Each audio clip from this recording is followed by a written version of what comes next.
Social stratification. നമുക്കിനി പറയാനുള്ളത് social സ്ട്രാറ്റിഫിക്കേഷനെ കുറിച്ചാണ്. തേർഡ് സെമസ്റ്ററിലെ സോഷ്യോളജി ആദ്യത്തെ മൊഡ്യൂളാണ് സോഷ്യൽ സ്ട്രാറ്റിഫിക്കേഷൻ. സമൂഹത്തിൽ നടമാടിക്കൊണ്ടിരിക്കുന്ന വിവിധ വിവിധ തട്ടുകളെക്കുറിച്ചാണ് ഈ ഒരു സ്ട്രാറ്റിഫിക്കേഷൻ എന്നുള്ളത് കൊണ്ട് സൂചിപ്പിക്കുന്നത്. സ്ട്രാറ്റ എന്ന് പറഞ്ഞാൽ തന്നെ ലെയർ എന്നുള്ളതാണ്. സ്ട്രാറ്റ എന്നുള്ളതുകൊണ്ട് അർത്ഥമാക്കുന്നത് ലെയർ അഥവാ സമൂഹത്തിലുള്ള ഓരോ പാളികളെക്കുറിച്ചാണ് നമ്മൾ ഇതിലൂടെ പ്രധാനമായും ചർച്ച ചെയ്യാൻ ഉദ്ദേശിക്കുന്നത്. എങ്ങനെയാണ് സമൂഹത്തിൽ ഇങ്ങനെ ഒരു സ്ട്രാറ്റിഫിക്കേഷൻ, ഒരു സ്ട്രാറ്റകൾ രൂപപ്പെട്ടു വന്നത് എന്നുള്ളതാണ് നമുക്ക് പറയാനുള്ളത്.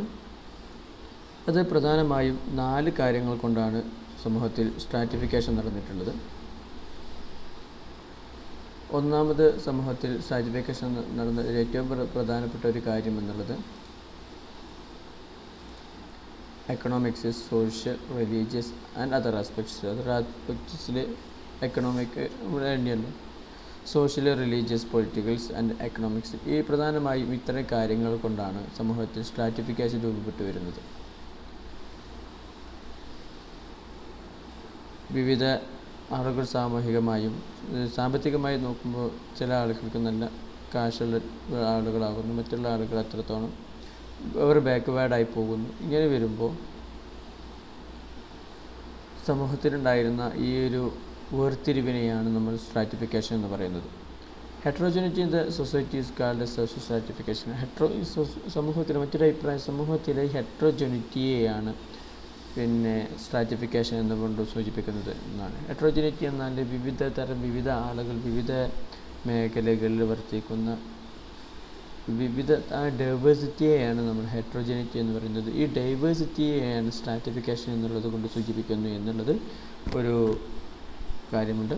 പിന്നെ മറ്റൊന്ന്, the concept of social stratification is made use of to refer to such a classification or degree and placement of people in society. സമൂഹത്തിലുള്ള ഓരോ ആളുകളുടെയും ഡിഗ്രിയും അവരുടെ സ്ഥാനവും ഒക്കെ സൂചിപ്പിക്കുന്നതിനാണ് ഈ ഒരു സ്ട്രാറ്റിഫിക്കേഷൻ എന്നുള്ള കോൺസെപ്റ്റ് കൊണ്ട് പ്രധാനമായും ഉദ്ദേശിക്കുന്നത്.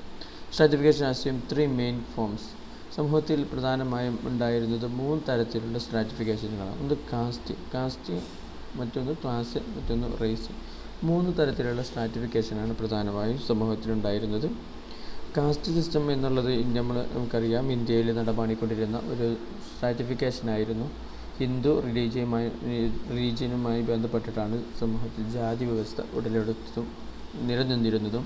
ഹിന്ദു സബ് കോണ്ടിനെൻ്റിൽ ഈ സ്ട്രാറ്റിഫിക്കേഷനെ കുറിച്ച് പറയുമ്പോൾ നമുക്കൊരിക്കലും ജാതീയത, കാസ്റ്റ് ഒഴിവാക്കിക്കൊണ്ട് നമുക്ക് സ്ട്രാറ്റിഫിക്കേഷൻ ഒരിക്കലും നമുക്ക് പറയാൻ സാധിക്കുകയില്ല.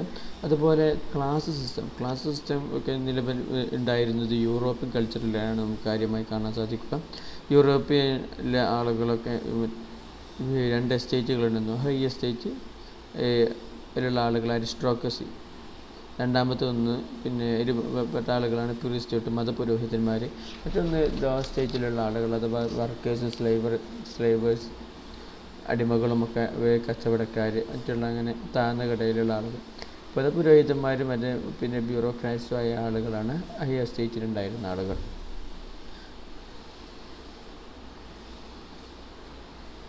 ഇനി നമുക്ക് ഡെഫിനിഷനുകളിലേക്ക് നോക്കാം. ഒരുപാട് ഡെഫിനിഷനുകൾ ഇതിനെക്കുറിച്ച് വന്നിട്ടുണ്ട്. പല ആളുകളും പറഞ്ഞിട്ടുള്ളത്,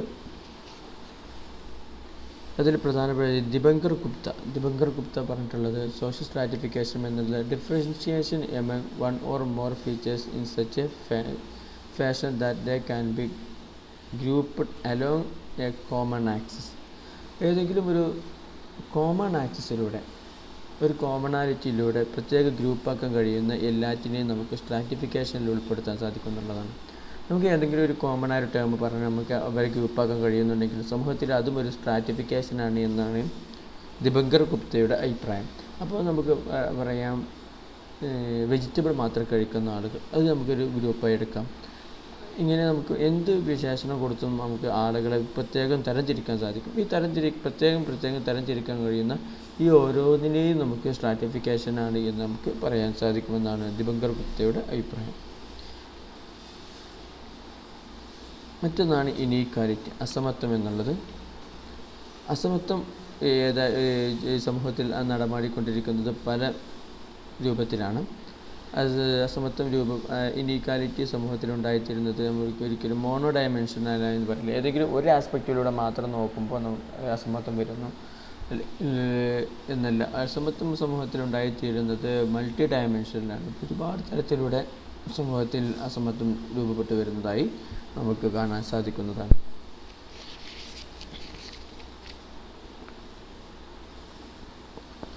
അതുപോലെ സമൂഹത്തിൽ സോഷ്യൽ സ്ട്രാറ്റിഫിക്കേഷൻ ഉണ്ടായിത്തീരുന്ന മറ്റൊരു പ്രധാന കാരണമാണ് ഹിയറാർക്കി, അനന്തരമായി ലഭിക്കുന്നത്. ഈ അനന്തരമായി ലഭിക്കുന്നതാണ് റേസിൽ വരുന്ന സ്ട്രാറ്റിഫിക്കേഷൻ.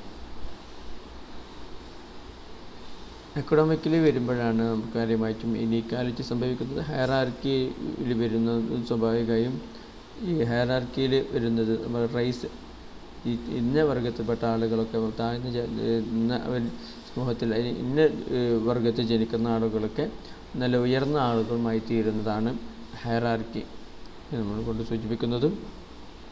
P.S. സൊറോക്കിൻ്റെ അഭിപ്രായ പ്രകാരം hierarchy are basis for social stratification. സമൂഹത്തിൽ ഈ ഒരു നിലനിൽക്കുന്ന സോഷ്യൽ സ്ട്രാറ്റിഫിക്കേഷൻ്റെ ഏറ്റവും ബേസ് എന്നുള്ളത് P.S. സൊറോക്കിൻ്റെ അഭിപ്രായ പ്രകാരം അത് ഹയറാർക്കിയാണ്.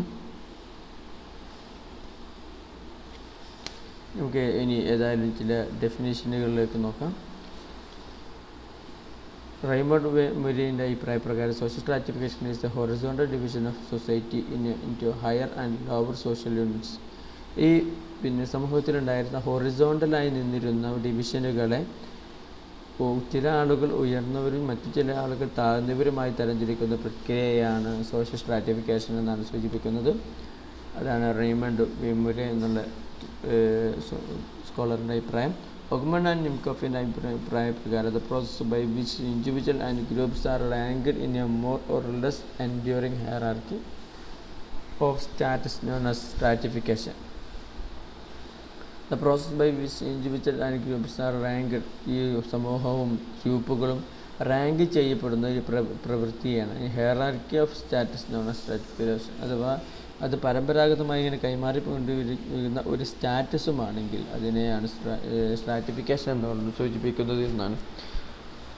അപ്പോൾ സമൂഹത്തെ അവർ പരമ്പരാഗതമായി ലഭിച്ചു കൊണ്ടിരിക്കുന്ന സമൂഹത്തിലുള്ള അവർക്കുള്ള ഒരു സ്റ്റാറ്റസ് ഉണ്ട്. നിശ്ചിത സമൂഹത്തിന് വ്യക്തികൾക്കും അതുപോലെ ഗ്രൂപ്പുകൾക്കുമുള്ള ഈ ആളുകളെ ഇത്തരം രൂപത്തിൽ തരംതിരിക്കുന്ന ഈ പ്രക്രിയയാണ് നമ്മൾ സ്ട്രാറ്റിഫിക്കേഷൻ എന്നുകൊണ്ട് സൂചിപ്പിക്കുന്നത് എന്നാണ് ഒഗ്ബൺ ആൻഡ് നിംകോഫ് എന്നിവരുടെ അഭിപ്രായം. ജിസ്ബർട്ടിൻ്റെ അഭിപ്രായം social stratification is the division of society into permanent groups.